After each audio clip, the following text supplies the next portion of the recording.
Merry Christmas, everyone. Hopefully you had a wonderful holiday. Right now I'm playing Die Hard Trilogy for PlayStation 1, a great Christmas-themed game where each gameplay portion of the game is based off a different Die Hard movie, from Die Hard 1 to 2 and 3.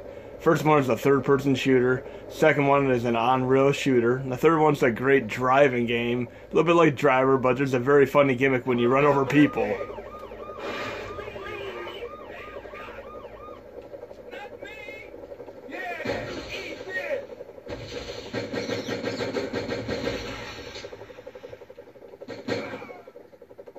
I've always been a tremendous fan of online, on-rail shooters, all the way back to Panzer Dragoon, Operation Wolf, and all that good stuff. Even Gotcha for NES was a fun one back in the day.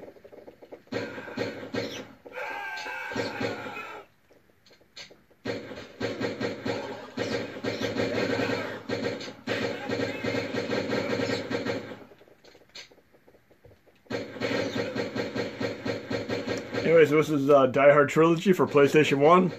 I'm playing a Die Hard 2 portion. Now we're going to move on to a few of today's surprise core set updates. There's an arcade game that previously did not run too well on NES Classic, SNES Classic. It was running through MAME 2010 and 2014 up to this point. But it is now officially running through MAME 2003. And you're going to love this one. It is roughly Final Fight with a gore and violence skin on top of it. Great game made by Data East here. Night Slashers. Of course, they made games like RoboCop, Joe and Mac, Bad Dudes, Karnov. And you'll be able to play this in today's core set update with the MAME 2003.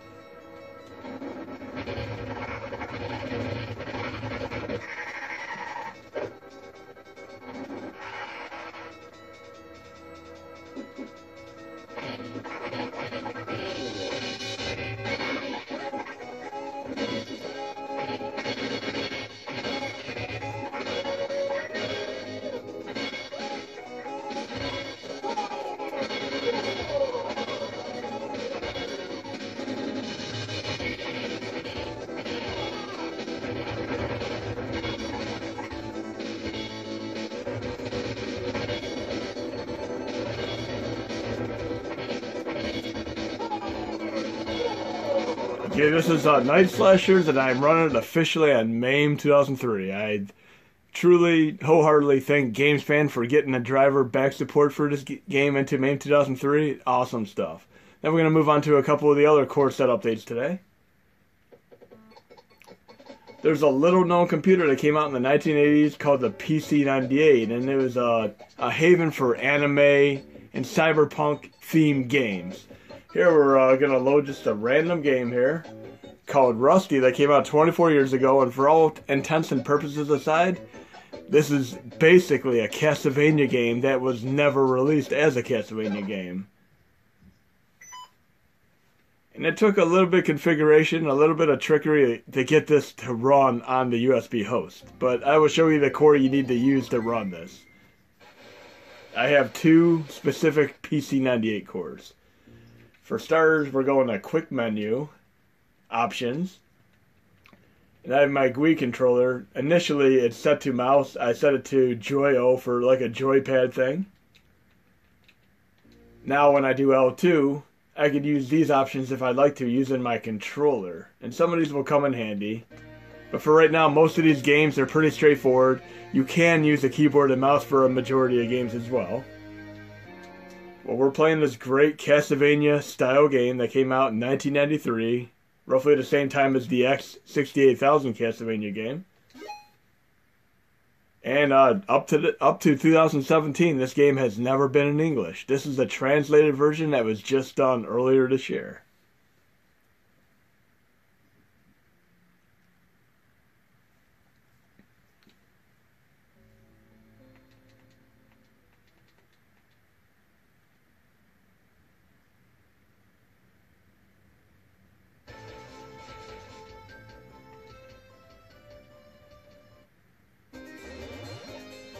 I already feel like I'm playing a Castlevania game here.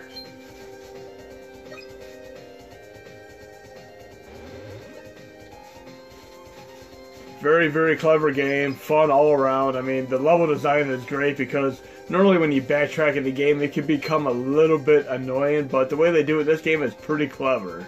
Not at all annoying. And with the theme of the cyberpunk anime influence, you have this scantily clad female as your main character here with a whip.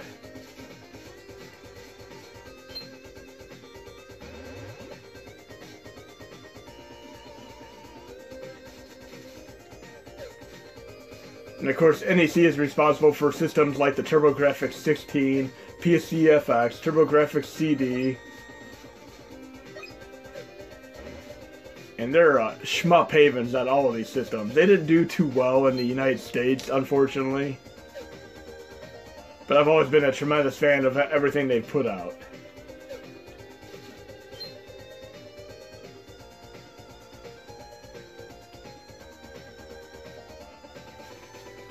A little bit disturbing there. Who would have known a Japanese computer from the 1980s had this little gem of an underrated game on it? I was lucky enough to play this a good 20 years ago, but now I'm really happy to be able to run this again on my SNES Classic through USB host. Now I will be doing a little bit of tweaking to the core, and I will let you guys and gals know as I do it. Just try to stabilize the sound a little bit better, have a more steady frame rate, but it's running pretty damn nicely right now. Initially, neither of the PC98 cores would run on USB host, but I did a little bit of configuration so that one of them is more optimal for use on USB host. And you will see what I mean when we switch over to the computer in a couple minutes here. That looks a little bit familiar. A little bit like Castlevania 4 there. Anyways, this is Rusty for the PC98 Nico Project 2 core. And we're going to do one or two more things, then we're going to move on to the PC variant here.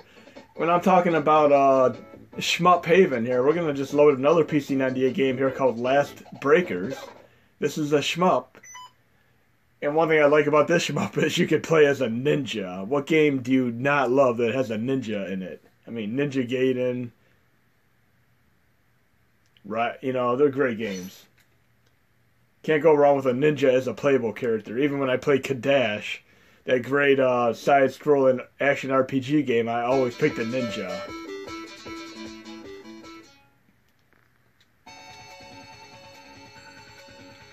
There's my ninja. When we're talking about shmups, we have games like Ikaruga and Radiant Silvergun are two of the most well-known shooters, but TurboGrafx CD is actually home of another shmup game that I would put way, way up in the top 10 shmups of all time.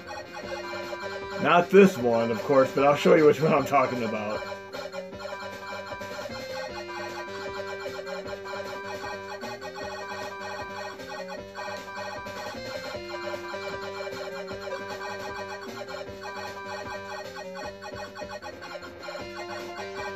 You definitely have quite a bit of variety to the games, and this kind of reminds me of a cross between a TurboGrafx and a Genesis system. But there's quite a few games on here, and I am running these in HDI hard drive image format that was converted over from a bunch of floppy disk initially. And I'm going to show you the game I'm talking about that I would consider one of the third best shmups of all time, next to Ikaruga and Radiant Silvergun. And I'm just going to say the last part of the title so I don't flub on the title pronunciation, but Sapphire. I played this game many years ago when it first came out as an import, and it's always been in my collection as one of my favorite games up to this point. Just great, exceptional gameplay here. Great music, great gameplay. And unfortunately, it's not really well known, but it is a truly awesome game.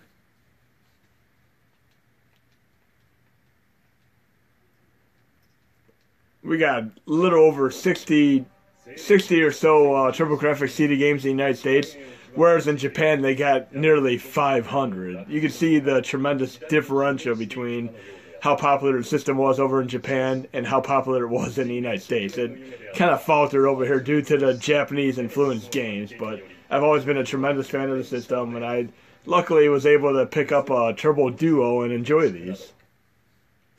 When I worked at a video game store, somebody traded a Turbo Duo in.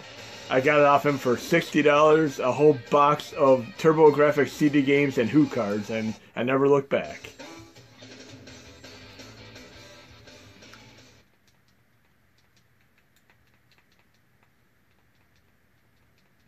And of course, even on the normal TurboGrafx 16 system, there's quite a few shmups too. I mean, BsLeNuL, which is basically an arcade port of the game Gunhead, is also awesome. But this is Sapphire on the TurboGrafx CD, and highly recommended you guys play this game. It's a great Ikaruga Radiant Silvergun style game.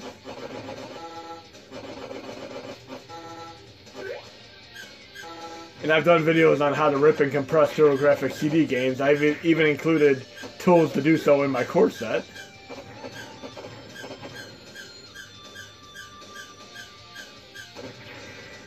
And I'm failing already, but this is Sapphire.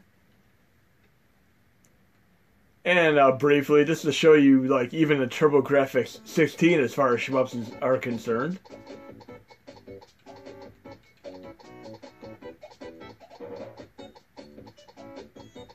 BsLeNuL.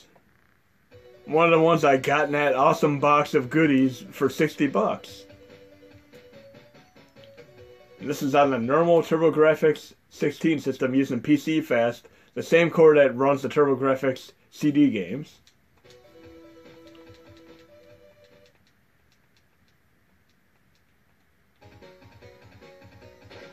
Man, when you, in contrast to the NES system, this has a deeper color palette, way more colors, but unfortunately due to the Japanese influenced games in general, it fell through. The system kind of went right up against Sega Genesis, and of course games like Sonic the Hedgehog and all that pretty much usurp anything that this system could release, but it is a great system for underground gamers in general, for sure. I'm going to show you one of the other great core set updates today. Starfox 2 is a game that previously did not run too well, but there's a speed hack applied to this 2010 9X core, and I'm using the dual core version of it right now. So I'm using SNES 9X 2010. I'm using the dual core version so I can run the SMC files. And I did do a dual canoe video, as many of you have seen already. I'm going to quick menu, options. I've already have a speed hack enabled, but I also enabled 100 megahertz for Super FX overclock, and the game runs exceptionally better as a result. The sound skipping, frame skipping is much less than it was before. Previously, this ran best on 2005 core due to the less accurate emulation, but with this speed hack applied on top of the FX overclock, 100 megahertz, it works a hell of a lot better now. Of course, you can run this through Canoe using the Boost FX and low latency command line as well. But this is running pretty nicely on here. You'll see once I get into the end game, it runs a lot better than it did previously.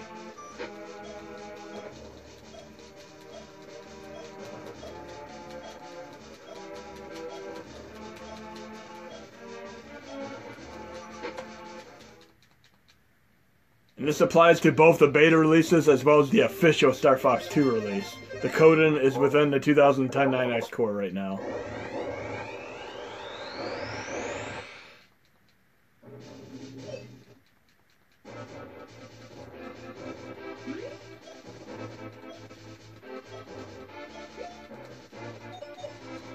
I'm going to switch over to the computer in a minute and show you which core you need to install to run the PC98, Rusty game, etc.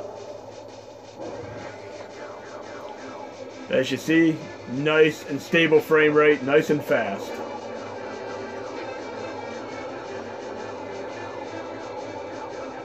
You do not even necessarily need the FX overclock on right now. I just have it on just for the hell of it.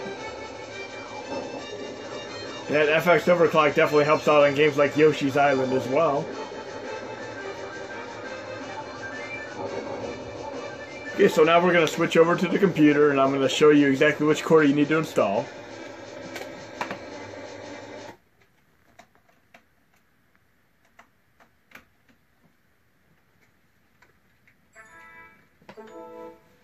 So I'm going to my core list here.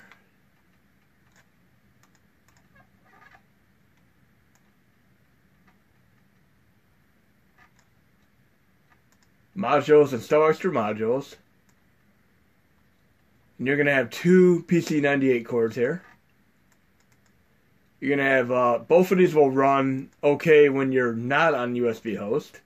But if you're on USB host, you're going to want to use this one right here, the NP2 USB host from 11.23.17.